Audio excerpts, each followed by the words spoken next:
Hello everyone. So over the last three videos, we saw how linear regression, multiple linear regression, and logistic regression work with their implementation from scratch using Python and NumPy only. However, if you tried applying them on a complex data, you might have noticed something weird. Your model gets almost 100% accuracy at training data, but fails when you give it new data. This happens due to overfitting, often known as the silent killer of machine learning. Thus, in today's video, we are going to understand a few concepts like underfitting and overfitting, and techniques to reduce overfitting, including regularization. Often, you don't want to implement everything from scratch. Thus, we will also see how to use the Scikit-Learn library today to train our models. On screen, you see a graph that is the case of underfitting, aka high bias. In this case, the model has a preconceived notion that data is simple, even when it's not.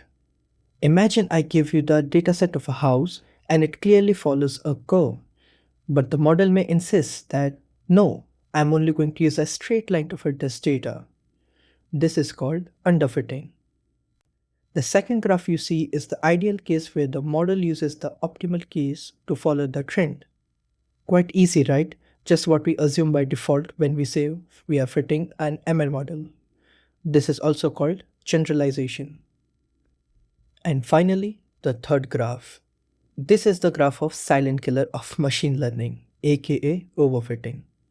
In this case, the model fits way too well. To give you an analogy, think like a student memorizing exact answers to a math problem instead of learning concepts. Thus, in real exam, they fail. This case is also called as high variance. So, why does overfitting occur?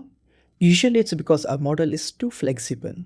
It has too many features or the weights are too large, allowing the model to memorize the noise in your data instead of learning the actual pattern. And to fix, we have three options mainly, based on situation. First, you can collect more training examples. Second, select features that you may want to reduce. And third is regularization. You can research about the first two methods on your own since they are not very complex to understand. But in this video, we will focus on regularization only. So, what is regularization and how does it work? In our previous videos, the goal of gradient descent was only to minimize the error term. But from now on, we will also try to keep the weights as small as possible. For this goal, we use regularization. In a gradient descent formula, we add a penalty term lambda. Lambda is our complexity tax. If a weight becomes very large, the penalty term blows up the total cost, and to keep the cost low, gradient descent is now forced to do the two things at once. Minimize the error, and second, keep the weights as small as possible. This makes final cost formula look like this, and the gradient descent formula becomes this is using a squared error cost function, but same is applicable to logistic cost function as well. And how does it reduce overfitting? Large weights are what cause those wild wiggles in your graph. By forcing the weights towards zero, the models become smoother and less reactive to tiny fluctuations in your data. Now we have come to the final part of our video. Let's implement regularization with the models in Scikit-Learn. Again, I won't explain the whole code because we saw it's working in previous videos already. So, for linear regression, our code becomes just this. We use model equal to rich of alpha equal to 1.0. Alpha is the value of lambda. The bigger it is, the smaller the weights become. And then the fit function to train our model on X train and Y train. Also note, I use train test split function to divide all data into training and test data. Now let's see for multiple linear regression, the code becomes just this. We use Scikit-Learn's elastic net with alpha again and L1 ratio and with fit function. Also, L1 ratio is a required parameter.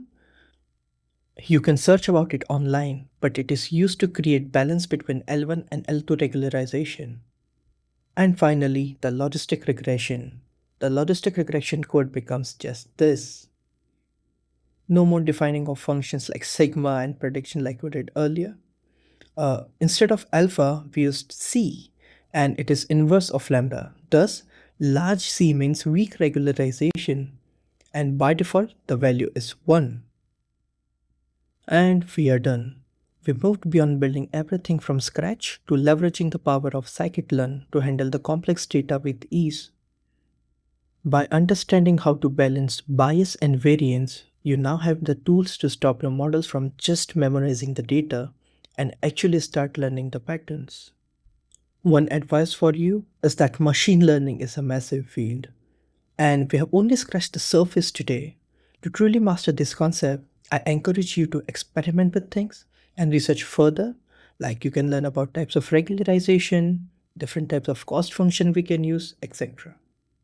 The best way to learn is by doing. So you can refer to this code, break it, fix it, and make it on your own. Thanks for watching. I'll see you in the next one.